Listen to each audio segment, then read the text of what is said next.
ఇక్కడ విచ్చేసిన ప్రతి ఒక్కరికి నా నమస్కారం. ఈ రోజు మనం తీసుకున్న అంశం ఏంటంటే కిడ్నీ క్యాన్సర్. ఈ రోజుల్లో క్యాన్సర్ అనేది ఒక రోగం కాదు, ఒక మనం మనసులో పెట్టుకున్న ఒక వ్యాధి లాంటిది. ఎందుకంటే పూర్వకాలంలో మన క్యాన్సర్ని ఎట్లా విరోధించారంటే వాళ్ళు ధ్యానం చేసేవాళ్ళు, పౌష్టిక ఆహారం తీసుకునేవారు. కానీ ఈ రోజుల్లో క్యాన్సర్ అనే ఒక భావన పెట్టుకొని చాలా భయంతో ముందుకు రావట్లేదు. వాళ్ళకి కావాల్సింది ఏంటంటే మనోధైర్యాన్ని పెంచుకోవడం కాదు. ఎందుకంటే వాళ్ళ చుట్టూ ఉన్న ప్రతి ఒక్కరు ఎట్లా ఉండాలంటే ఒక పాజిటివ్ నేచర్తో ఉండాలి. ఎందుకంటే ప్రతి ఒక్కరు వాళ్ళ మీద చూపించే కరుణ ఇంకా వాళ్ళలో ఉన్న భయాన్ని వాళ్ళే ముందు బయట పెడతారు. ఆ క్యాన్సర్ పేషెంట్ మాత్రం ఆ ధైర్యంతో ఉండాలనుకున్నా కానీ వీళ్ళ చుట్టూ ఉన్న వాళ్ళు మాత్రం ఆ కరుణ చూపించే వాడు ఇంకా లోపల చాలా బాధపడిపోయి నాకు ఇది తగ్గదేమో అని చనిపోతానేమో ఒక భయంతో వాడు కూడా చివరికి చనిపోవాల్సి వస్తుంది.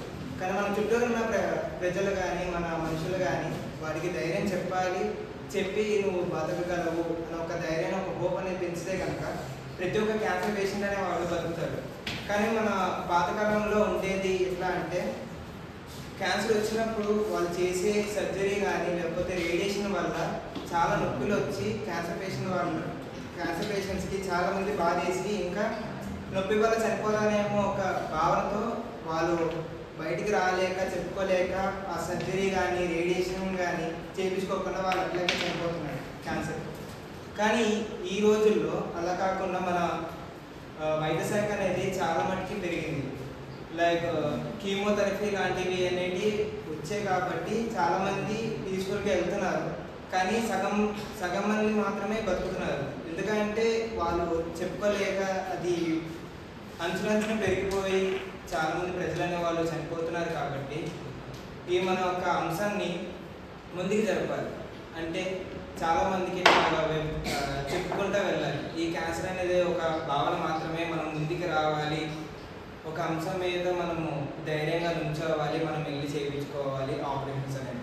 చాలామంది ఎట్లా చూస్తారంటే ఇప్పుడు ఈ క్యాన్సర్ అనేది ఒక బాధాకరమైన విషయమే, కానీ చాలామంది దాన్ని కొంతమంది ధైర్యంగా ముందుకెళ్ళి దాన్ని దాటుకొని బతికారు. కొంతమంది ధైర్యం లేక ముందుకు రాలేక చాలామంది బాధపడుతూ చనిపోయారు. కానీ మన చుట్టూరు ఉన్న వాళ్ళు కొంతమంది చాలా మనోధైర్యం పెంచుకొని ధైర్యంగా ముందుకెళ్ళి వాళ్ళు ఏం చేశారంటే పౌష్టికాహారం తీసుకున్నారు, ఎప్పటికెప్పుడు చెకప్ చేయించుకున్నారు, దాని తర్వాత వ్యాయామం చేశారు, ధ్యానం చేశారు. దానివల్ల తగ్గే ఛాన్సెస్ చాలా ఉన్నాయి. ముందు మనకి క్యాన్సర్ అనేది రాగానే బాధపడకుండా భయపడకుండా దాన్ని ఎట్లా నివారించాలనే దృష్టి మీదే ఉండాలి ప్రతి ఒక్కరు. రోజుకి రోజు వ్యాయామం చేస్తూ ఉండి పౌష్టికాహారం తీసుకొని ముందంచుగా ఏదైతే డాక్టర్ని సజెస్ట్ చేసుకొని ఏం చేయాలి, దేనివల్ల తగ్గితే అనే ఒక అంశం మీద మనం దృష్టి పెడితే క్యాన్సర్ అనేది చాలా చిన్నది. ఈ హెచ్ఐవీలు వీటన్నిటితో పోల్చుకున్న క్యాన్సర్ అనేది చాలా చిన్నది. మన ధైర్యం తెచ్చుకుంటే ఏదైనా మనుషులలో కాంతి ఏది. హరే కృష్ణ.